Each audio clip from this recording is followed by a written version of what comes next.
Amém, irmãos. Vamos orar pela palavra.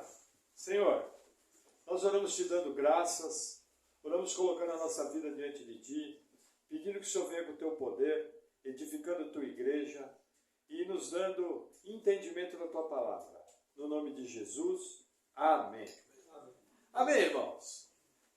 Vamos ao nosso texto base, livro do profeta Zacarias, capítulo 1, versículo 1 diz assim: E no 8º mês, do 2º ano de Dario, veio a palavra do Senhor ao profeta Zacarias, filho de Baraquias, filho de Ido, dizendo: O Senhor se irou fortemente contra os vossos pais. Vamos fazer uma pausa aqui. Veja, irmãos, esse é um dos livros mais importantes do Antigo Testamento. O curioso é que Zacarias era um jovem profeta.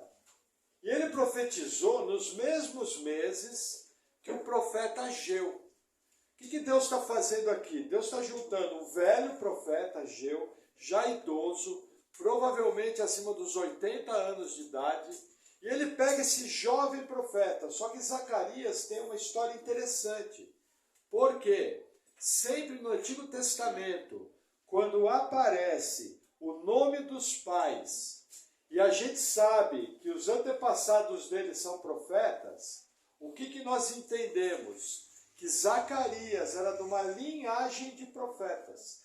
Tanto Ido, seu avô, como Baraquias, seu pai, já eram profetas. Então Zacarias cresceu dentro de um ambiente de mover profético de Deus. Curiosamente, Zacarias ficou órfão muito cedo. Baraquias, seu pai, veio a falecer. E quem criou o profeta foi seu avô, Ido. O que é interessante com isso? Nós vemos, veja, Zacarias não se abalou. Muitas vezes, quando nós temos crise, muitas vezes, quando perdemos pessoas próximas, ou quando acontece uma tragédia, veja, fica órfão, é uma tragédia. Ninguém fica feliz ficando órfão. Mas o que a gente percebe, Zacarias, por estar num ambiente correto, num ambiente profético, Zacarias segue com a vida. Zacarias continua fazendo aquilo para o qual ele foi chamado. E ele vai ser grandemente usado por Deus. Não somente para incentivar a reconstrução do templo. O que nós temos que lembrar? A obra do templo parou por 15 anos. A obra aqui estava parada por aproximadamente 15 anos. E o povo ficou cuidando da sua vida, dos seus negócios, das suas casas. E houve uma movimentação da parte de Zacarias e da parte de Ageu, independente de todas as forças políticas. Eles não ligaram porque os governantes, porque veja, naquela região, os governantes estavam trabalhando para parar a obra da cidade, para parar a obra do templo. E Zacarias e Ageu, o que eles fizeram? Independente dessa resistência, eles começaram a profetizar para ensinar o povo sobre a importância da reconstrução do templo. Eles não ficaram olhando o poder político, eles não ficaram olhando as circunstâncias, eles simplesmente fizeram aquilo e falaram aquilo que o Senhor colocou no coração. E a mensagem profética de Zacarias começa falando do passado. Versículo 2 ele fala, vou reler: O Senhor se irou fortemente contra os vossos pais. Gente, Deus estava profundamente descontente com aquela geração. Profundamente descontente. Da mesma maneira em que ele ficou descontente com a geração que saiu para o exílio. Aqui, aproximadamente 60 anos após a destruição do templo. 65 anos. Porque após essa mensagem aqui, o templo vai ficar pronto em 4 anos. Muito rapidamente, quando o povo pegar firme, o povo vai reconstruir o templo. Então Deus mostra seu descontentamento contra o povo. O povo achava que porque aquela geração tinha retornado, aquela geração tinha topado enfrentar o desafio, o povo achava que de alguma maneira eles iriam ser tratados de maneira diferente da geração que foi para o exílio. Veja, o povo aqui não era idólatra, o povo aqui não aceitou contaminação. Aparentemente, após o exílio babilônico, o problema da idolatria foi resolvido em Israel. Só que o problema aqui foi a acomodação, o problema aqui foi não querer fazer a obra de Deus. E isso trouxe ira da parte do Senhor contra o povo. E a narrativa vai continuar. Versículo 3. Portanto, dize-lhes, assim diz o Senhor dos Exércitos, tornai-vos para mim, diz o Senhor dos Exércitos, e eu me tornarei para vós, diz o Senhor dos Exércitos. Veja, aqui é uma coisa interessante. Algumas pessoas hoje em dia querem ensinar a seguinte teologia, que Deus responde às nossas atitudes. Assim que o homem dá um passo em direção a Deus, Deus dá um passo em direção ao homem. Isso é muito comum nas igrejas modernas. Isso é uma coisa que é ensinado à torta e à direita. E eles usam passagens como essa. Porém, isso aí não é verdade. O ensino mais correto é que Deus ele tem um decreto. Deus ele tem um agir. Deus ele já determinou aquilo que ele vai fazer. O que Deus está falando aqui é o seguinte, olha, eu tenho um decreto, esse decreto é a reconstrução do templo, esse decreto é a reconstrução da cidade, e eu estou irado com vocês, porque vocês estão parados, vocês não estão fazendo a minha obra, vocês estão cuidando da própria vida. Mudem essa atitude, que eu vou mudar o meu decreto de ira. Isso é bem diferente de dizer que Deus depende da nossa atitude. Por quê? Porque da maneira que é ensinado aí fora, parece que Deus fica preso na minha atitude. Da maneira que a Bíblia mostra, é diferente. A maneira que a Bíblia mostra é o seguinte, Deus faz o que ele termina a fazer, e ele vai fazer o que for necessário para colocar o povo no trilho. Inclusive, colocar o povo 70 anos fora da terra. 70 anos no exílio babilônico. Da mesma maneira que hoje em dia, quando a gente se afasta dos caminhos do Senhor, o Senhor nos coloca de volta, trazendo disciplina, nos corrigindo, puxando a orelha, acertando aquilo que precisa ser mudado. É importante entender que Deus não muda aquilo que Ele determinou fazer. Não se negocia dessa maneira com Deus. Na verdade, a gente serve a Deus. E ao servir a Deus, a gente busca de todo o coração seguir a sua vontade. E não apenas seguir, cumprir ela na nossa vida. Amém? Vamos mais um pouquinho, versículo 4. E não sejais como vossos pais, os quais clamaram os primeiros profetas, dizendo, assim diz o Senhor dos Exércitos, convertei-vos agora dos vossos maus caminhos e das vossas más obras, mas não ouviram, nem me escutaram, diz o Senhor. Olha que interessante. Deus aqui nos dá um ensinamento super importante. Gente, aprender com os erros do passado. Tem gente que fica preso no passado. Tem gente que muitas vezes leva um tombo da vida. Acontece algo que o desagradou e ele fica preso naquilo. Não é assim que o Senhor trabalha. As coisas acontecem por um motivo. E quando coisas ruins acontecem na nossa vida, que eu tenho que lembrar, Deus tem um propósito. A minha oração tem que ser a seguinte, Senhor, eu não estou entendendo o que o Senhor está querendo fazer. Senhor, isso que está acontecendo na minha vida está doendo. Senhor, eu estou incomodado com isso, mas Senhor, eu quero aprender. Eu quero dar a resposta, eu quero fazer a tua vontade, me ajuda. Eu não estou entendendo muito bem o que o Senhor está fazendo, mas eu confio em Ti, confio no Teu amor e imagino que isso é para o meu bem. Mesmo eu não entendendo. Com certeza, aquela geração que foi levada para o exílio, quando se viu em Babilônia, veja, eles foram arrancados com raiz e tudo. foram tirados do seu trabalho, foram tirados da sua família, foram tirados da sua propriedade, foram tirados do seu templo, da sua religião, que era a maior identidade do povo de Israel, e mesmo num culto contaminado, o culto do templo era a identidade do povo, porque ele representava a presença de Deus. No livro do profeta Ezequiel, no capítulo 10, a gente vai ver que a glória de Deus sai do templo, e a glória de Deus se retira da cidade, por causa das práticas do povo. Só que muitos não entenderam o que Deus ia fazer. Agora, o que Deus está desafiando essa geração aqui? Gente, aprenda com o erro do passado. Da mesma maneira para nós, quando eu vejo histórias bíblicas, meu papel é aprender com aquilo que os nossos irmãos erraram. E não cair no mesmo erro. Aquele que aprende com o passado se machuca menos. Aquele que aprende com o passado sofre menos. Tem gente sofrendo de maneira desnecessária porque está vivendo no passado. E não está aprendendo.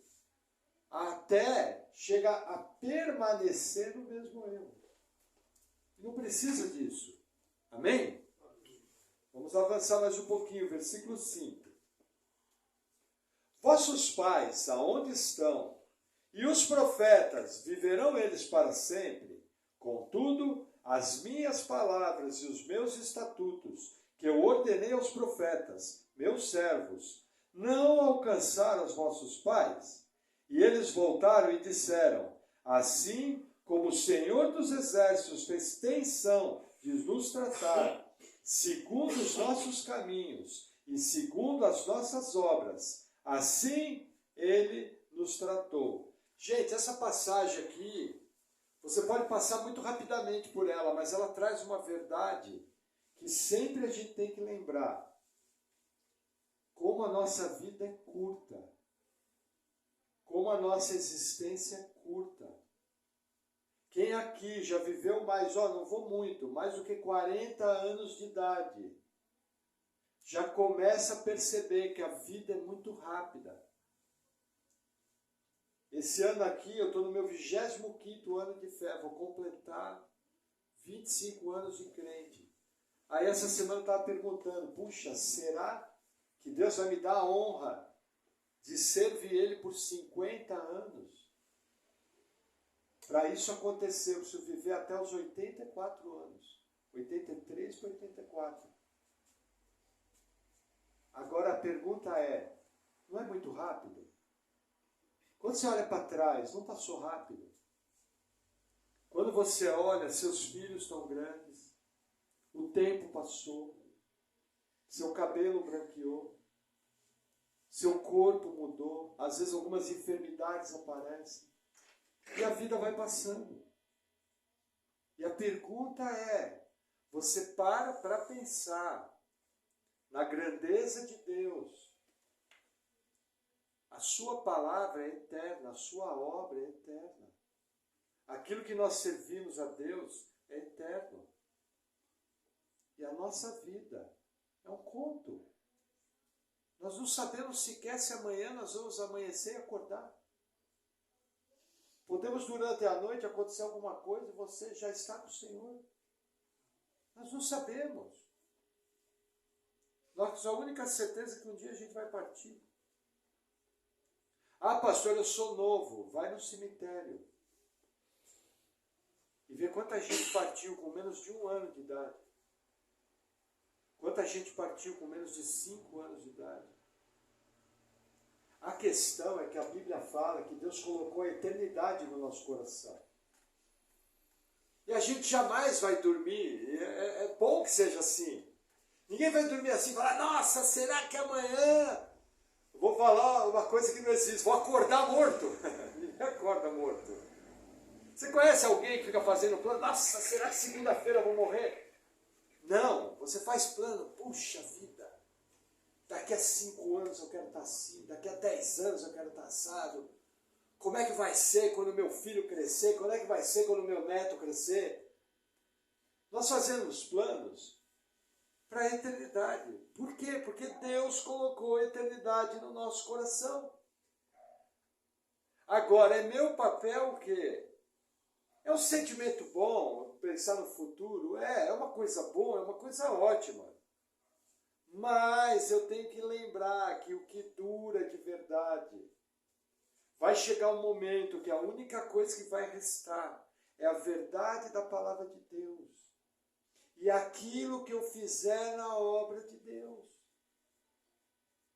Vai chegar um momento, quando eu estiver diante de Cristo, que coisas pequenas como que acontecem hoje, sequer eu vou lembrar, como roupa, comida, coisas do nosso dia a dia.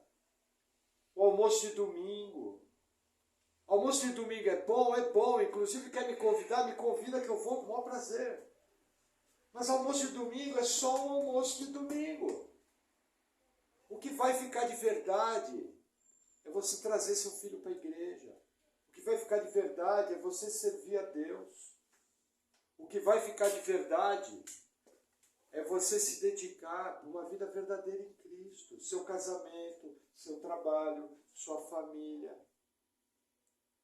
O que vai ficar é o que você realiza na obra de Deus.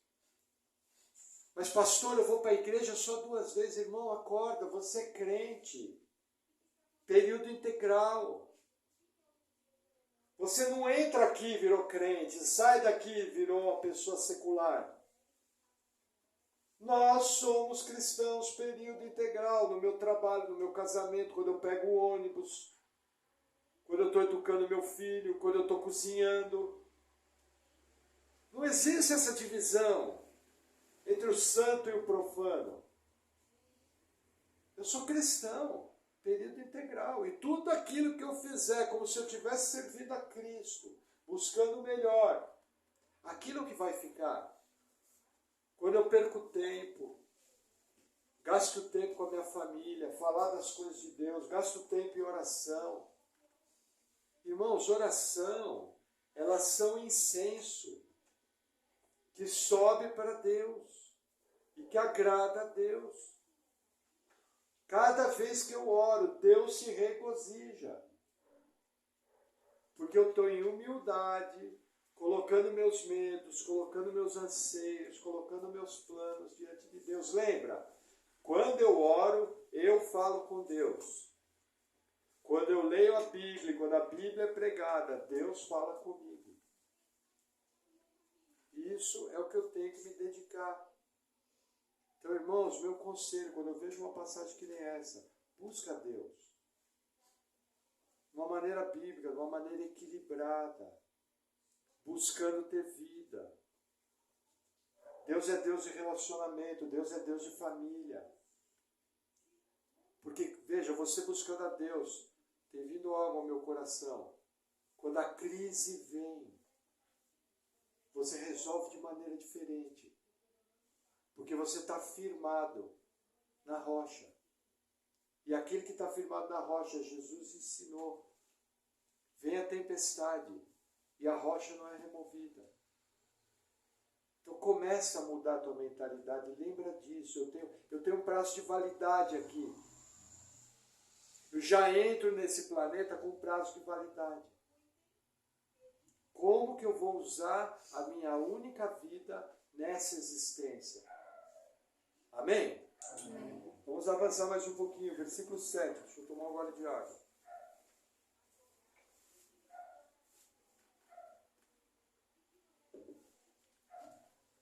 Aos 24 dias do mês 10º, que é o mês de Sebate, no 2º ano de Dario, veio a palavra do Senhor ao profeta Zacarias, filho de Baraquias, filho de Ido, dizendo: Olhei de noite, e vi um homem montado num cavalo vermelho, e ele estava parado entre as murtas que estavam na baixada, e atrás dele estavam cavalos vermelhos, malhados e brancos. Olha que interessante. Zacarias teve uma sequência de 8 visões. As 8 visões aconteceram na mesma noite. Imagina o nível. Você em uma noite, você está preparando para ir dormir, ou por exemplo, Chegou o pôr do sol, você foi lá, jantou. De repente, Deus te chama. E te dá 8 visões. Gente, 8 visões que não são brincadeiras. Zacarias é chamado de um pequeno apocalipse do Antigo Testamento. E curiosamente, essas 8 visões, Deus deu de uma maneira muito interessante. A primeira visão é paralela à 8ª. A segunda visão é paralela à 7ª. A terceira visão é paralela à 6ª. E o auge das visões está na 4ª e na 5ª, que são paralelas. É como se Deus fizesse um grande sanduíche. E por que Deus faz isso? Para que nós gravássemos melhor o ensino. Então vai ter coisas que a gente vai aprender na primeira visão hoje, e que nós vamos aprender elas de uma maneira mais profunda na 8ª visão. Mais ou menos, literatura apocalíptica é assim. Lembra o livro do profeta Daniel? Capítulo 2 falou da estátua que falava dos reinos. Depois teve uma visão dos animais, também falava dos reinos da terra. Depois teve outra visão, falando do carneiro e do bode. Então, a literatura apocalíptica, normalmente, ela se repete. Por quê? Porque não é uma literatura fácil. Se alguém falar para você que Apocalipse é fácil, não é. Se alguém falar que visões, agora eu vou falar bonito, escatológica. O que é escatológica? São visões do fim. Se alguém falar que é fácil, não é. Tanto é que Deus, ele repete, por exemplo, o livro do Apocalipse, nós temos toda a história do Apocalipse, do capítulo 1 ao capítulo 8, os 7 selos. Só que depois Deus vai dando outros trechos, as trombetas, o dragão, a besta, os 144 mil. Por quê? Para nos ensinar. Esse irmão nosso, numa noite, teve 8 visões. Eu fico curioso saber como é que foi.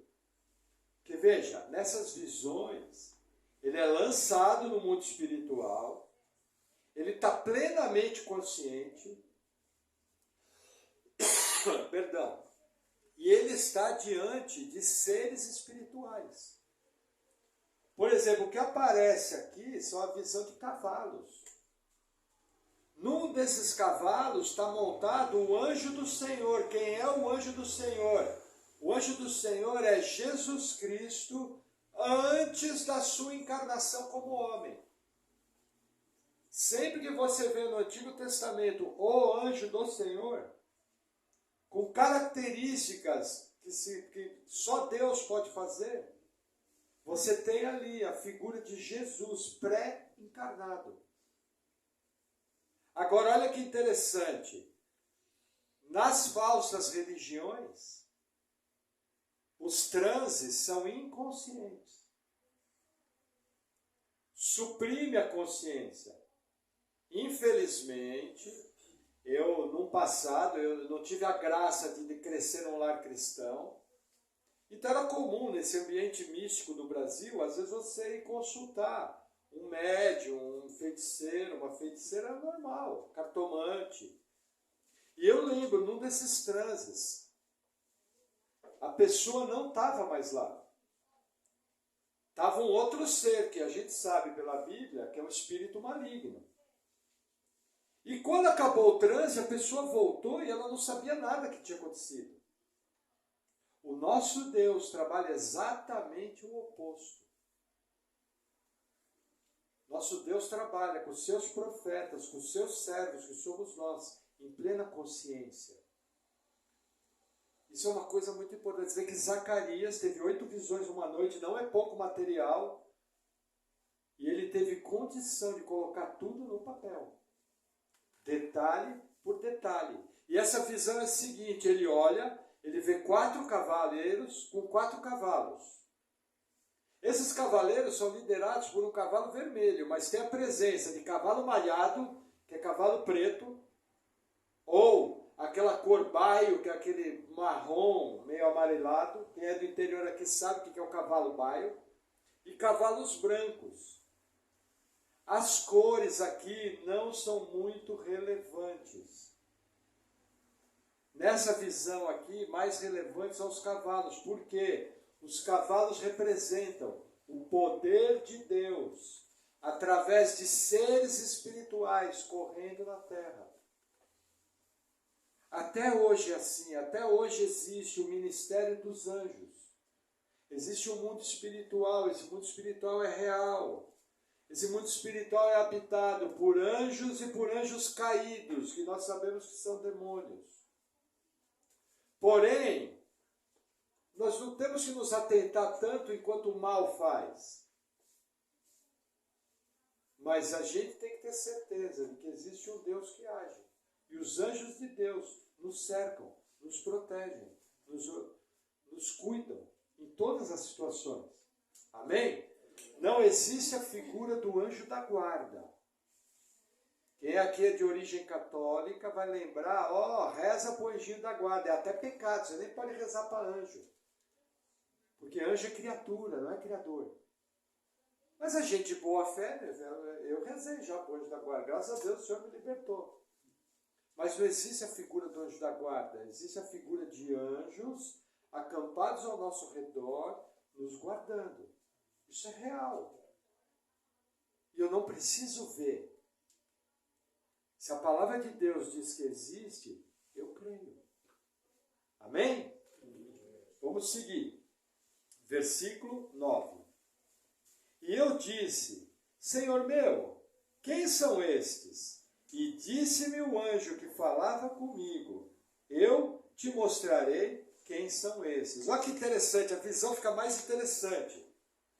Porque não apenas os 4 anjos estão no cavalo, só que Deus manda um 5º anjo. O que alguns intérpretes chamam o anjo intérprete. O anjo que vai explicar tudo para ele. Olha o cuidado, olha como a coisa é complicada. Porque ele olha de longe, imagina o que é murtas, imagina um monte de moita. Imagina um vale profundo. E lá no fundo do vale, provavelmente aqui é o vale de Cedron, que havia um jardim muito bonito à beira de Jerusalém.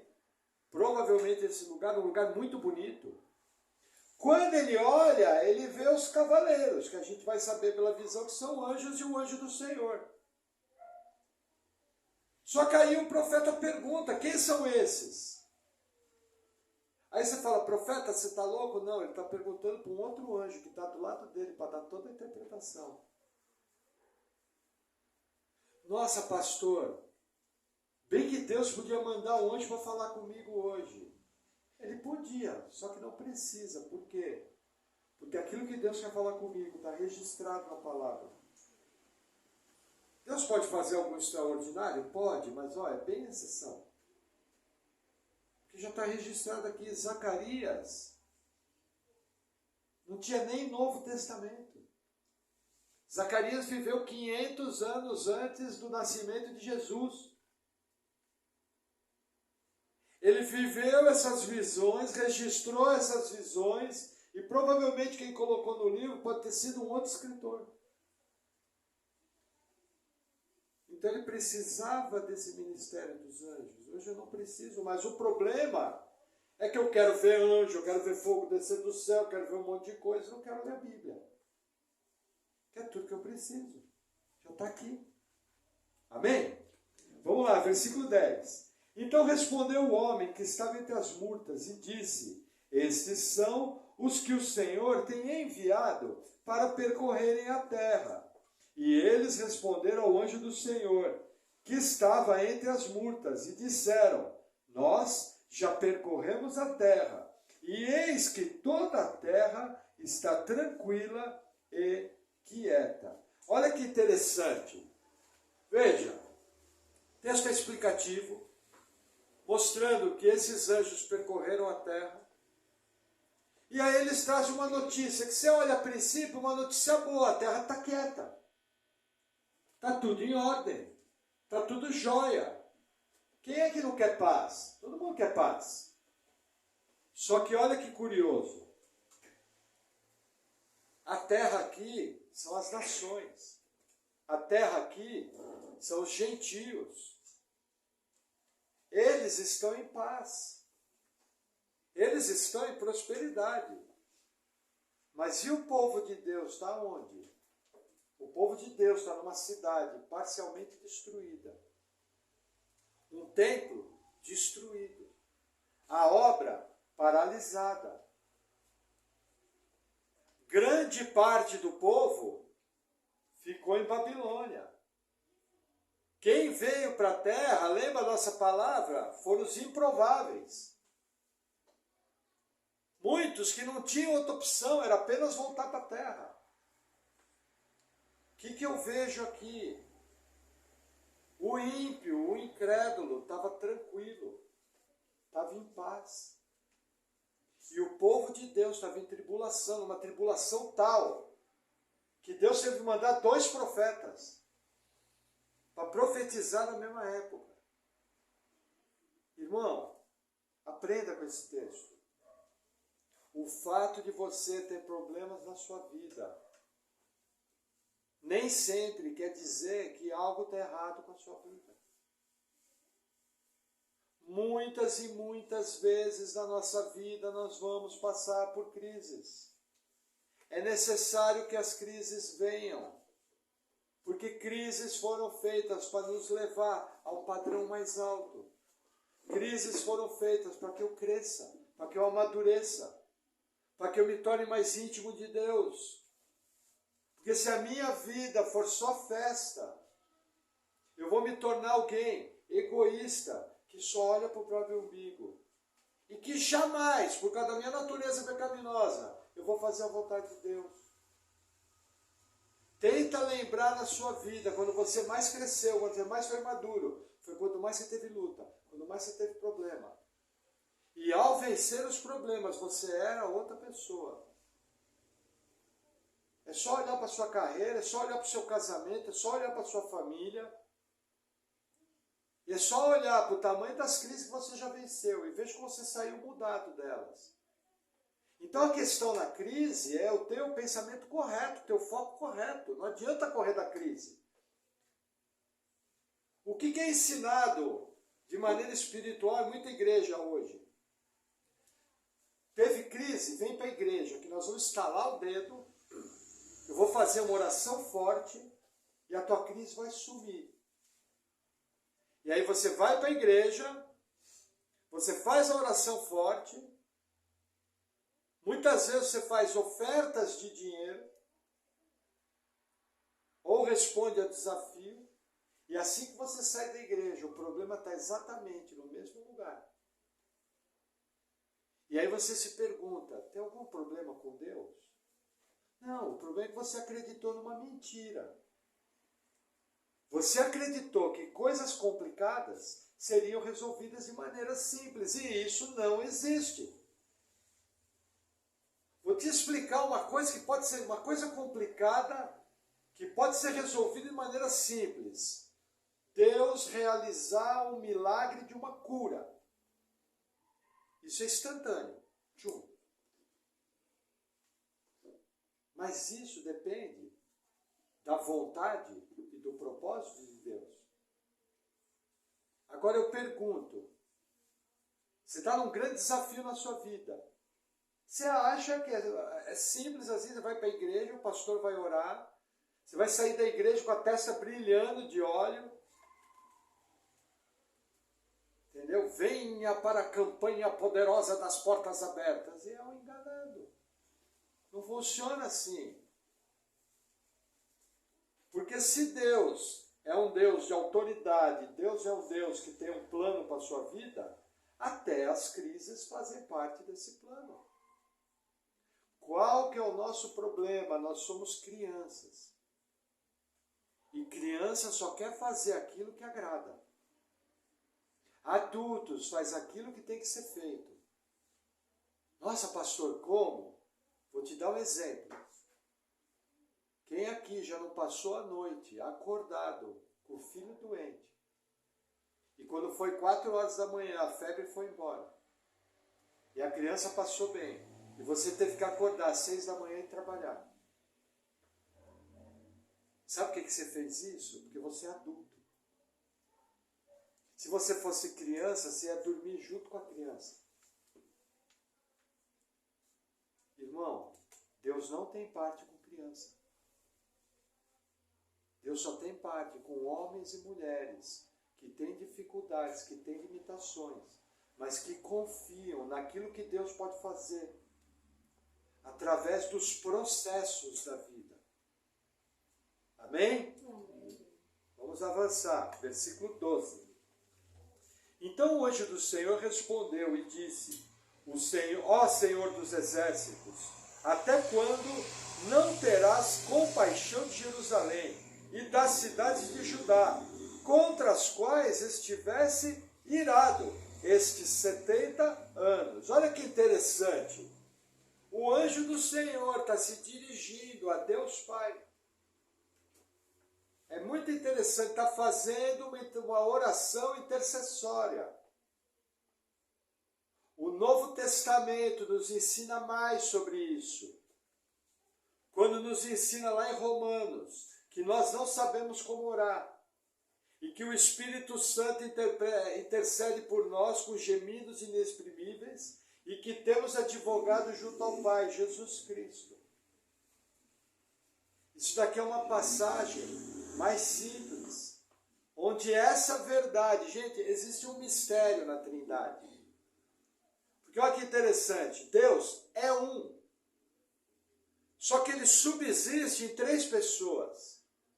Pai, Filho e Espírito Santo, a mesma essência, exatamente iguais, em essência.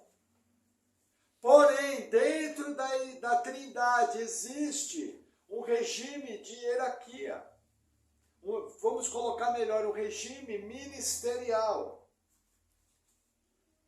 Por exemplo, você vê o Espírito Santo dando testemunho de Jesus. E você vê Jesus fazendo a vontade do Pai.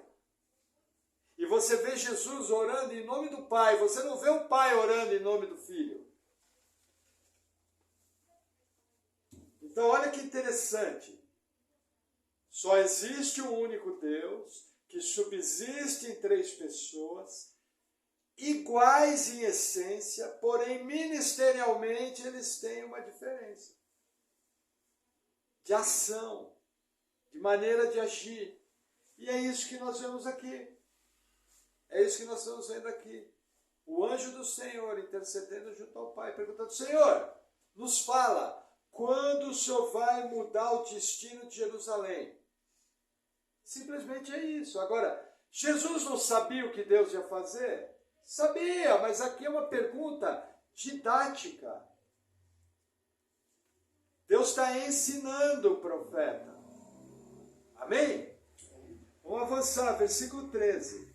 E respondeu o Senhor ao anjo que falava comigo, com palavras boas, palavras consoladoras. Olha que interessante. Agora o Senhor, Deus Pai, responde ao anjo intérprete. Isso mostra que Deus está ensinando Zacarias. Irmão, vamos pensar, o coitadinho do irmão Zacarias, pensa. Irmão, você já viu um anjo? Gente, um anjo. A maioria de nós, se visse um anjo, se Deus fosse abrir nossa visão e visse um anjo para valer como ele é, nós íamos molhar as calças. Não é aquele loirinho de olho azul, com as asinhas. Irmão, quando a gente olha a figura dos anjos na Bíblia, eles são seres poderosíssimos. São seres de uma glória que a gente não imagina. A ideia aqui é mostrar toda essa atividade espiritual, toda essa realidade espiritual e principalmente ensinar o profeta Zacarias. Hoje eu não preciso de tudo isso, porque está tudo pronto aqui. Tanto é que a nossa geração vai ser bem mais cobrada. Porque nós temos aqui tudo mastigado. 2000 anos de igreja já. Com um monte de gente ensinando o que é certo. Ah, pastor, mas eu não sabia. Mas você sabia onde estava. Ai, pastor, perdi tempo. Que bom que você reconheceu. A partir de agora não perca mais.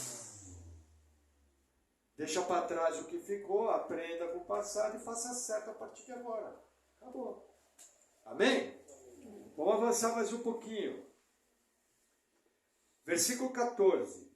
E o anjo que falava comigo disse-me, clama dizendo, assim diz o Senhor dos Exércitos, com grande zelo estou zelando por Jerusalém e por Sião, e com grande indignação estou irado contra os gentios em descanso, porque eu estava pouco indignado, mas eles agravaram o mal. Olha que interessante, Deus está falando, povo, eu estou com vocês.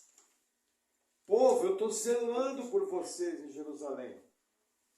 E essa terra quieta que vocês estão vendo, os gentios descansando, esse tempo vai acabar. Porque eu estou irado com eles. Por que eu estou irado com eles? Porque eles foram muito duros com o meu povo. Como funciona isso? As nações, quando levaram Jerusalém cativo, nós vamos ver mais à frente que Deus vai falar provavelmente de 4 nações: Egito, Assíria, Babilônia e Pérsia. Nós vamos ver na próxima visão. Só que essas nações, sem saber, cumpriram a vontade de Deus, que era levar o povo cativo. Só que elas cometeram um erro grave. Elas exageraram na maneira de agir com o povo. E elas foram pesadas demais. O que Deus fez? Cumpriram o meu propósito, cumpriram. Fui eu que autorizei. Sim. Só que vocês foram duros demais. Eu vou me vingar do meu povo. Curiosamente, a gente nota na história várias campanhas militares chacoalhando a terra. Curiosamente, a gente vê o cumprimento dessa visão nos próximos 500 anos. Porque o próprio Império Romano, para tomar a terra, foi com muita guerra, com muita morte. Por isso que, inclusive, um dos cavalos, o principal, é vermelho. Normalmente a gente interpreta cavalo vermelho ligado a sangue, ligado à guerra. E o que Deus está falando aqui? Eu vou me vingar das nações. Meu irmão, se cometerem injustiça contra você, ore pela pessoa. Fala, Senhor, eu estou indignado, eu estou bravo, estou irritado com o que fizeram. Mas, Senhor, eu sei que o correto é orar por essa pessoa. Trata com ela, faz com que ela pare. Senhor, salva essa pessoa. E, Senhor, me acalma, porque eu estou muito bravo. Pisou no meu calo, doeu. Talvez os irmãos são mais espirituais do que eu, mas eu, quando me fazem alguma coisa para mim, eu fico bravo. O único detalhe é que eu não peco. Eu vou matar. Não. Eu quero ver morrer seco, sangrando, vai sair pelos olhos. Sabe aquelas pessoas assim? A Bíblia fala, irai-vos, mas não pequeis. É uma ira santa. Senhor, o Senhor está vendo o que estão fazendo? Senhor, falaram mentira de mim no trabalho. Senhor, minha família me difamou. Estou muito bravo com isso, Senhor, mas eu sei que o correto é orar. Me ajuda. Eu escolho perdoar, mesmo estando bravo. Então me ajuda. É assim que eu tenho que fazer. Mas eu tenho que lembrar que Deus vai punir. Não passa em branco. Amém? Vamos avançar mais um pouquinho. Versículo 16. Portanto, assim diz o Senhor, voltei-me para Jerusalém com misericórdia. Nela será edificada a minha casa, diz o Senhor dos Exércitos. E o cordel está estendido sobre Jerusalém, clama outra vez dizendo, assim diz o Senhor dos Exércitos, as minhas cidades ainda aumentarão e prosperarão, porque o Senhor ainda consolará Sião e ainda escolherá a Jerusalém. Até aqui. Olha que interessante. O que Deus está falando? No livro do profeta Ezequiel, capítulo 10, o povo fica sabendo que a glória de Deus, a presença de Deus saiu do templo da cidade. Nesse versículo aqui, o povo fica sabendo, a presença de Deus voltou. Imagina um povo que está sendo exortado a construir o templo. Aí Deus levanta um profeta falando, gente, vamos trabalhar, Deus é conosco. Nós vamos prosperar, as cidades vão crescer. Nossa economia vai crescer, nós vamos ser abençoados. Deus é conosco. Essa é a mensagem da primeira visão. Gente, vamos superar essa fase ruim. Vamos acreditar. Por quê? Porque Deus é conosco. Vamos arregaçar as mangas. E vamos fazer o que tem que ser feito. O que aconteceu? O povo respondeu. Em apenas 4 anos eles ergueram o templo. 4 anos. Eles já estavam 16 parados. 15 para 16. Por isso, meu irmão, já indo para as aplicações, é por isso que você precisa vir à igreja, ouvir a palavra de Deus. Ao ouvir a palavra de Deus, a sua fé fortalecida, a sua fé edificada.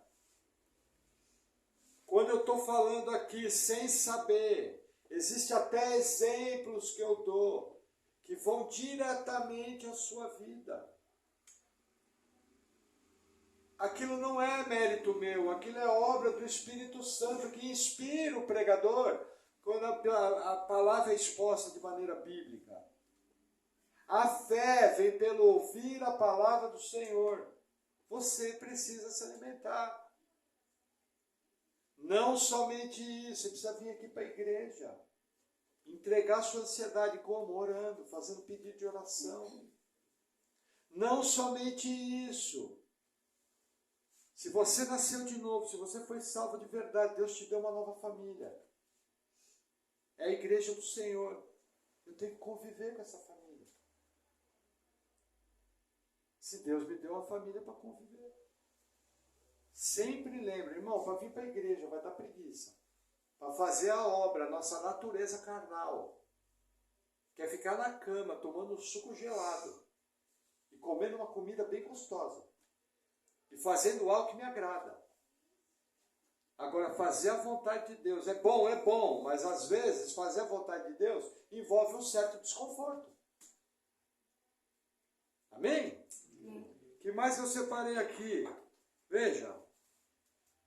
Bom, o fato de haver dificuldades não é contra o agir de Deus. Amém? E aí eu separei um texto. Vamos no segundo livro dos Crônicas, capítulo 36. Vamos voltar um pouco. E para mim, esse texto aqui, ó, você vai passar por Salmo, você vai passar por Jó, e vai chegar em 2 Crônicas 36. Se você quiser, não precisa abrir, aguarda aí, que eu vou ler da minha Bíblia. São apenas 2 versículos, mas se você quiser abrir, fica à vontade. 2 Crônicas 36, versículo 15. Nós já lemos esse texto, mas vou ler de novo. E o Senhor, Deus de seus pais, falou-lhes constantemente, por intermédio dos mensageiros, porque se compadeceu do seu povo e da sua habitação. Eles, porém, zombaram dos mensageiros de Deus e desprezaram as suas palavras e mofaram dos seus profetas, até que o furor do Senhor tanto subiu contra o seu povo, que mais nenhum remédio houve. Irmãos, não zombe de Deus. Ai, pastor, cruz credo, já me viu fazendo piada com Deus? Que a gente pensa que zombar é isso. Não é isso que o texto está falando. O texto está me ensinando que quando eu não ouço os avisos proféticos, eu zombo de Deus. Eu tenho que lembrar como é que é. Hoje em dia existe uma coisa chamada dom de profecia. Dom de profecia não é para adivinhar o futuro. Dom de profecia são palavras inspiradas pelo Espírito Santo para exortar, corrigir e incentivar e orientar. Palavras segundo a verdade da Escritura. Por isso que muitas coisas que eu falo aqui vão diretamente ao seu problema. É Deus inspirando. É o dom de profecia funcionando na exposição bíblica. Irmão, não zombe de Deus. Quando Deus te avisa, considera. Quando você se sente exortado, para pensar. Para quê? Para que algo ruim não aconteça, como aconteceu com esse povo aqui. O livro das Crônicas fecha com o povo sendo levado ao exílio, com o templo sendo destruído, com pessoas sendo mortas. Por quê? Consequência de terem zombado de Deus. Amém? Amém. Vamos orar? Amém?